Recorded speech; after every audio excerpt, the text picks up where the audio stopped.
Sekarang zamannya HP. Waduh, HP saya lemot. Wah, ayo cari wifi.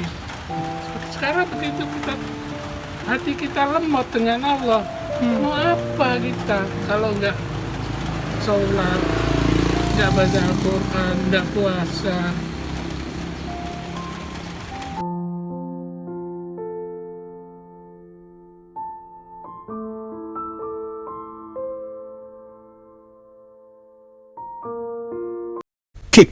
Halo guys, welcome back to Zola Maria YouTube channel. Tetap stay tune, jangan lupa like, comment, dan subscribe. Selamat menonton. Halo, assalamualaikum warahmatullahi wabarakatuh. Balik lagi di channel saya Zola Maria. Kali ini teman-teman, ini saya pulang kantor, kebetulan lagi makan di Jogja. Kemudian ada yang menghampiri saya sama teman saya, teman kantor. Ini seorang bapak, sudah paruh baya usianya, cuman semangatnya masih luar biasa. Nah, ini saya kira mau tanya alamat, ternyata beliau ini bawa kerupuk banyak banget. Itu hujan-hujan kayak gini masih semangat buat jualan. Nah, siapakah beliau? Nah, kita mau tampilin sekarang. Tetap stay tune. Biasa ngobrol biasa aja. Jadi bapak dari mana Pak asalnya? Saya dari Surabaya. Oh, Surabaya aslinya? Tapi di sini udah 40 tahun. 40 tahun.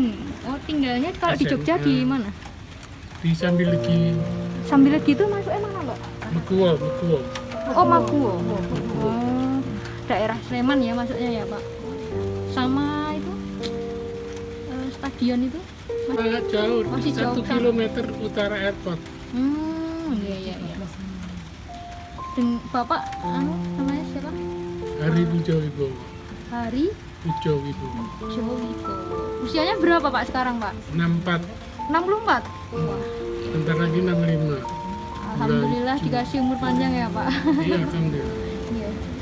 Jadi terus berjualan ini tadi kerupuk apa Pak? Nah, boleh pinjam? Tenggiri. Kerupuknya. Oh ya, Kerupuk tenggiri. coba Pak. Nah, jadi Pak siapa tadi? Hari. Panggilannya Pak Hari nggih? Iya. Pak Hari ini jual ini ya, teman-teman. Kerupuk Tenggiri. ikan tenggiri ya ini ya, Pak. Nih, Dari Muncar Banyuwangi. dari Muncar Banyuwangi. Langsung dari Banyuwanginya ya ini, Pak. Ya, yang mengerjakan 250 istri nelayan. Wow, 250 istri nelayan. Oke. Berarti jadi memberdayakan nelayan banget ini, soalnya kan Iya. bener-bener dari tenggiri loh teman-teman ini. Tuh, di sini ada apa namanya? Mereknya juga Raja Rasa, kerupuk ikan Raja Rasa. Nah, Bapak jualan ini udah berapa lama Pak kerupuknya ini? 1 tahun.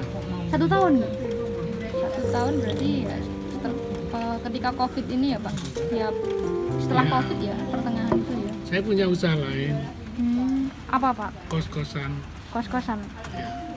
di daerah Di rumah sana, di Bapak juga. Sambilegi sana. Iya.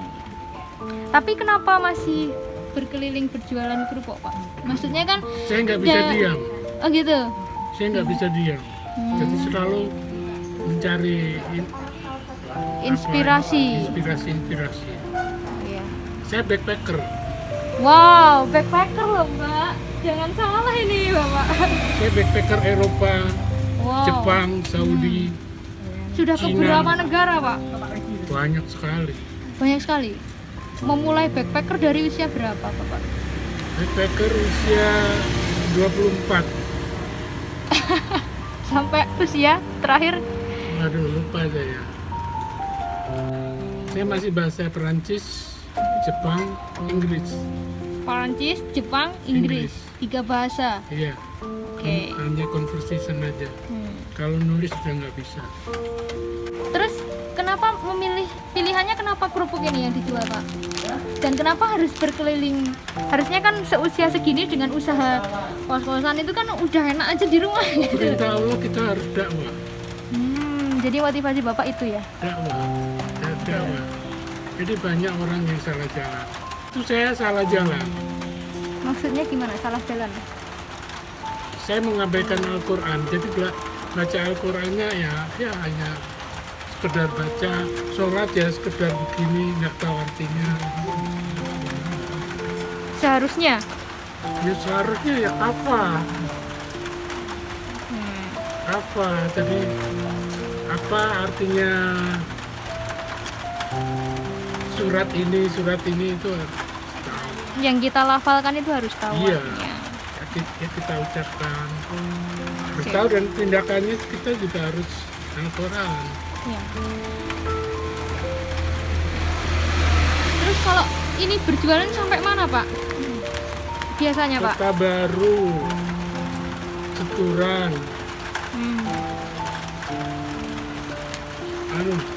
perempatan Ring Road, Kejayaan itu ya. Oh iya. Khususnya para perokok saya. Para perokok. Ya, dakwahnya. Kenapa, Pak? Kenapa mengarah menjurus ke Ya, mereka, itu kan membidiknya ke surat- mereka? Bunyi surat Iqra. Iqra bismi rabbika allazi khalaqa insana min 'alaq. Iqra wa rabbuka akram allazi 'allama bil qalam. Ila insana la yaqulu ara lagi takna. Itu surat pertama yang diterima Nabi Muhammad. Nabi Muhammad. Saat itu umur 40 tahun. Nabi Muhammad buta huruf. Nah, kita umur SD sudah bebas buta huruf. Tapi para perokok itu tidak bisa baca. Rokok membunuh, rokok berisi 4.000 racun. Aku terkena kanker karena merokok. Itu di baliho yang besar itu. Iya. Nah, ini kan peringatan. Nah, jadi kita diberikan mata, diberikan otak, pikiran. Kenapa tidak bisa mencerna? Padahal udah jelas tulisannya Sudah ya. jelas. Nah, kalau itu saya hubungkan dengan surat Watini wa zaitun wa turisini wa hadza balati min laqad khalaqna insana fi ahsani taqwim. Ini yang terakhir nih, manusia diciptakan sempurna. Lebih sempurna dari malaikat.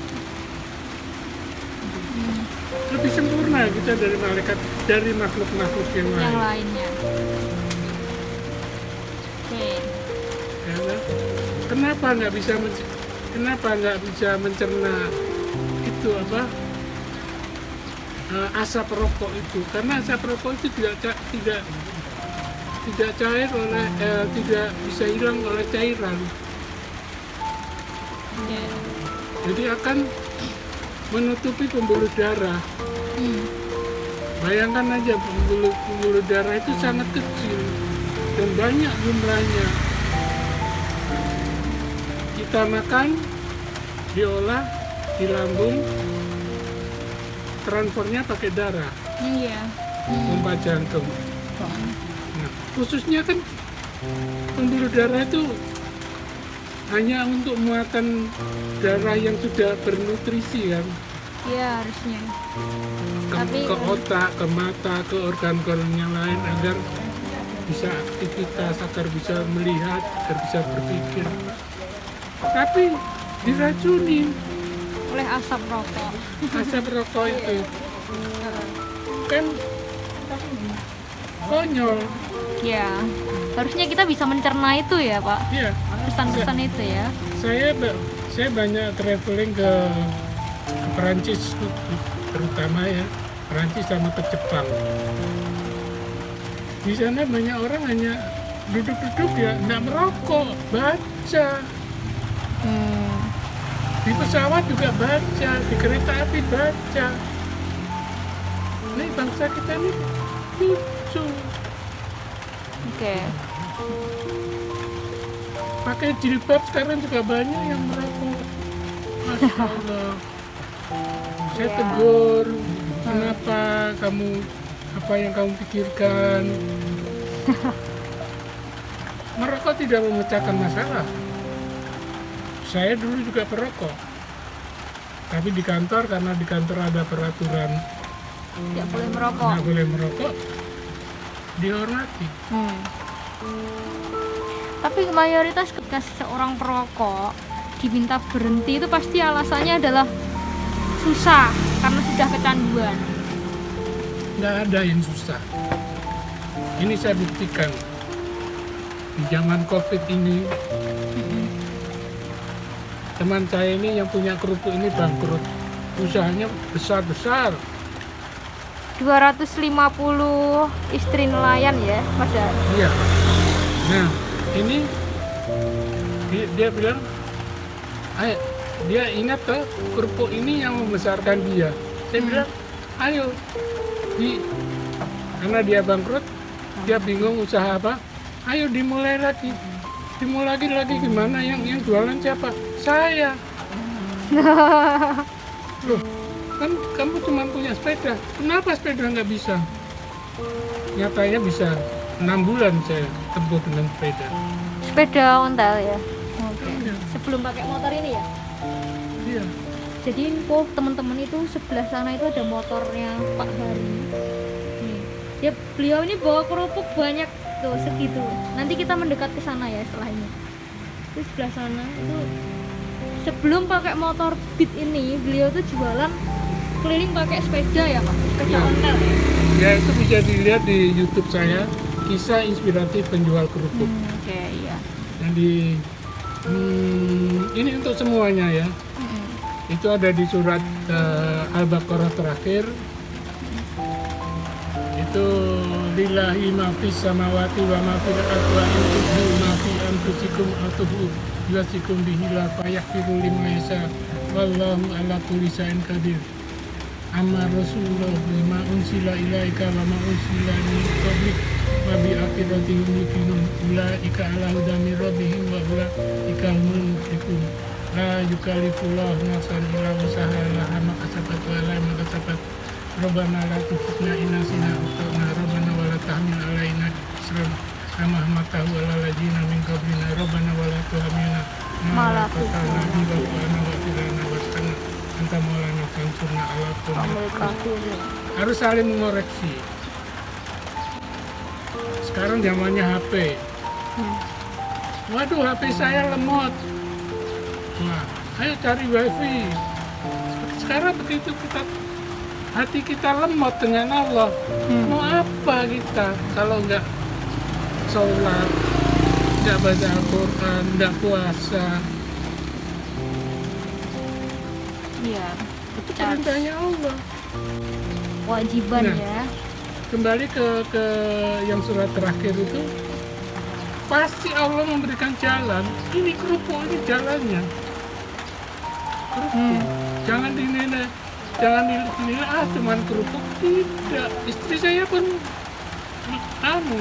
mencemooh, malu-maluin aja jual kerupuk.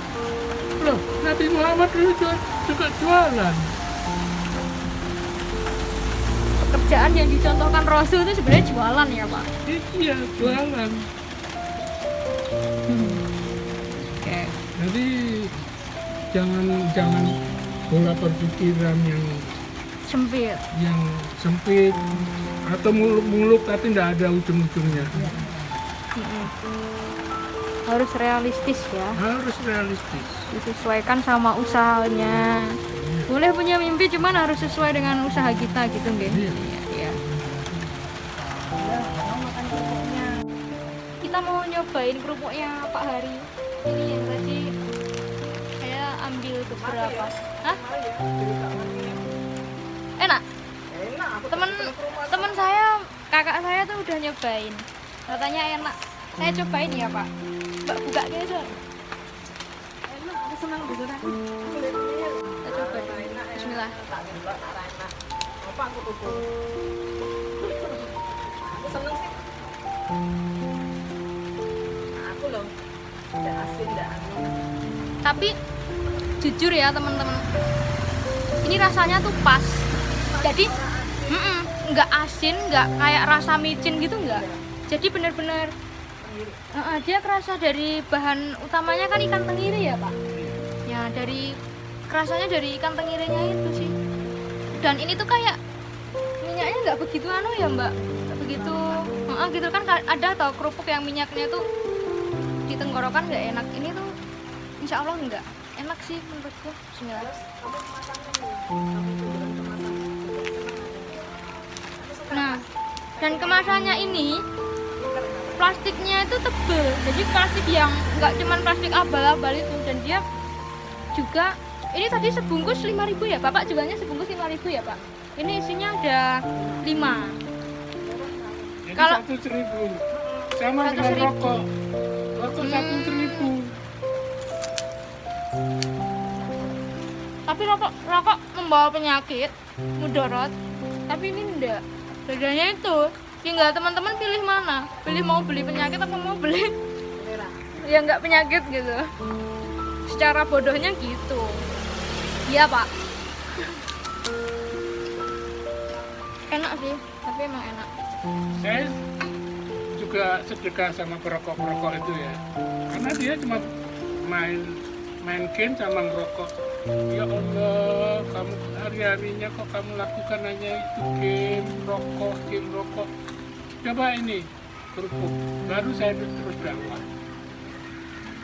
Jadi apa, menggugah, menginspirasikan. Iya. Bagaimana kita itu harus move on. Itu ada di Al-Quran. Surat apa Pak? Idza zulzilatil ardu zilzalaha wa akhrajatil ardu asqalaha wa qala insana ma yawma idzin yasdurun nas astaqal ahmalahu fa may ya'mal misqala dzarratin khairan yarah wa may ya'mal misqala dzarratin syarran yarah. Lakukan yang terbaik aja, yang buruk-buruk, kebiasaan jelek itu dibuang. Kebiasaan merokok, saya dulu juga perokok, tapi begitu di kantor dilarang merokok, saya tidak merokok. Di Perancis, di Jepang, kalau orang mau merokok minta izin, boleh saya merokok. Namanya lagi ngobrol, 2 orang atau 3 orang atau lebih, minta izin. Jangan, kamu nggak merokok di sana. Di sini nggak ada izin-izinan. Jadi perokok pasif pun juga Bahaya. bahaya. Ini lebih bahaya yang rokok pasif kalau saya baca. Karena kan itu ya mereka sebenarnya nggak merokok tapi ikut menikmatinya. Dan itu Sama-sama pembuluh darahnya jadi ya. buntu. Respon Bapak apa ketika melakukan dakwah kepada para perokok itu? Kan mungkin saja mereka ngapain sih ngurusin saya, kan ada yang seperti itu mungkin. Ada saja yang menerima, oh ya Pak terima kasih sudah diingatkan. Nah itu Oh, ya, bermacam. mayoritas yang responnya seperti apa Pak? Positif atau negatif? Yang Bapak Ya, banyak temui? negatifnya. Banyak negatifnya, tapi Bapak nggak nyerah ya? Saya enggak. Pokoknya tugas saya kan hanya menyampaikan. Ketika ada respon negatif seperti itu terus gimana Bapak Ya, menanggapinya? ada juga, udah Bapak nggak usah dilanjutin. Ya udah, nggak dilanjutin ya sudah. Yang Saya penting- pergi. Yang penting kita sudah berusaha memberitahu ya Pak. Iya. Tuh teman-teman, jadi salut loh sama beliau ini. Usianya 64. Tapi semangatnya beliau itu sampai jualan pakai sepeda pertamanya, kedua terus naik motor. Dari kondisi hujan panas. Kemudian dengan visi beliau yang utama sebenarnya adalah berdakwah, mengajak teman-teman yang masih kecanduan merokok, bareng-bareng, ayo bareng-bareng gimana caranya bisa berhenti dan lebih bermanfaat, membelanjakan uangnya daripada dibuat beli rokok yang sama-sama enaknya Mbak. Ayo dibuat beli yang lainnya, contoh salah satunya adalah kerupuk, atau dibuat untuk hal yang lebih bermanfaat sedikit gitu loh. Jadi ya rokok tuh kalau mau ngomongin manfaat dan ruginya lebih banyak ruginya ya Pak. Jadi Nggak ada manfaatnya. bahkan tidak ada manfaatnya menurut Pak Hari ini. Nggak ada manfaatnya. Gitu sih. Bahkan saya kalau saya lebih ekstrem bilang apa itu ya, saya cari Rp1 aja susah sekali. Nah kamu setiap menit kamu membakar Kamu Rp1. bakar. Coba. Dibakar. 1 hari 20.000 atau lebih ya. 1 bulan udah berapa? 600.000. 1 tahun bisa jadi motor Dari rokok. dari rokok. Coba teman-teman coba renungkan dan pikirkan itu. Yang dibilang bapak ini banyak benernya, 99% itu benar. Jadi buat teman-teman, ayo coba kita renungkan bareng-bareng gitu loh. Ajakan beliau ini membangun banget gitu sih. Ya Pak Hari, pokoknya saya salut lah sama bapak, udah usia segini masih semangat jualan dan berdakwah. Bisa saya sebagai anak muda itu bisa mencontoh semangatnya bapak. Iya, saya terutama termotivasi sama ayah saya almarhum. Itu dia hidup di London. Nah, terus saya sejak bekerja saya udah bilang saya harus bisa pergi ke luar negeri. Ya terbukti. Ya. Saya menjadi supervisor di Garuda Indonesia, ground handling pesawat.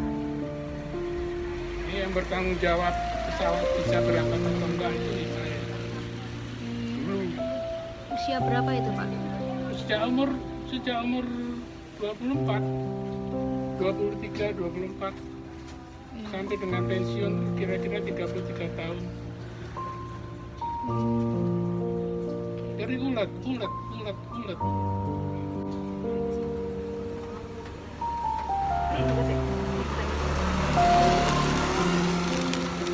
Bapak tadi menguasai bahasa Prancis, Inggris, Perancis, Jepang. Prancis.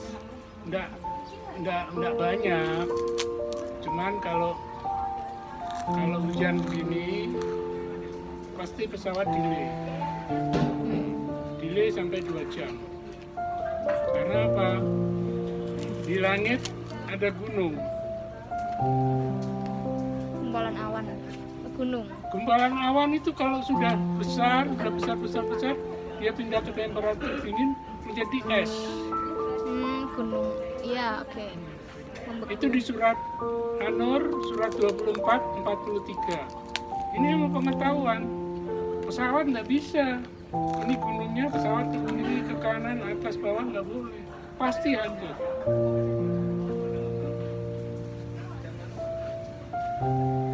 Oke.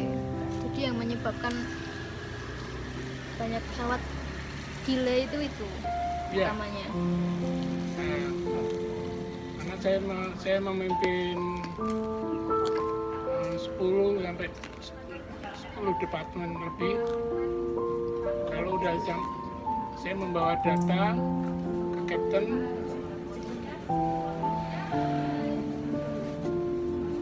untuk disosialisasikan, untuk di adjustment di komputernya kapten pilot.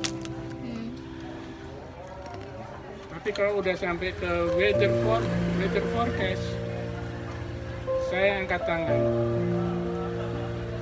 Di langit ada gunung. Ada Jogja clear. Kita menerangkan sama orang asing ya. Mana ada hujan? Jogja nggak ada hujan. Tapi di on the way, di rutenya pesawat itu ada gunung di langit. Iya. Nggak bisa, harus nunggu 2 jam karena angin dulu baru saatnya bisa terbang. Saya matur nuwun, makanya jangan saya Beneran Pak? saya itu bener. Ayo. Soalnya ini puasa.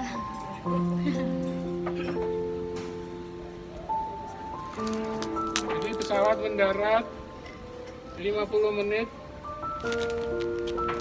harus bisa take off. Menit 40 saya sudah bikin laporan ke kapten.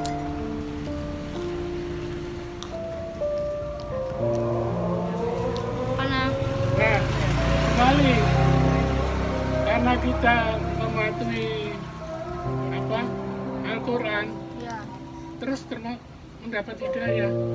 Kasihan orang Perancis itu, kasihan orang Jepang, diterangkan bahasa Inggris nggak ngerti. Nah, timbul inisiatif. saya belajar bahasa Jepang, saya belajar bahasa Prancis, sehingga saya bisa menerangkan dengan bahasanya dia, sehingga dia paham. Kalau paham enak. Karena apa? Kalau telat 2 jam, pesawatnya dia ke luar negeri sudah hilang.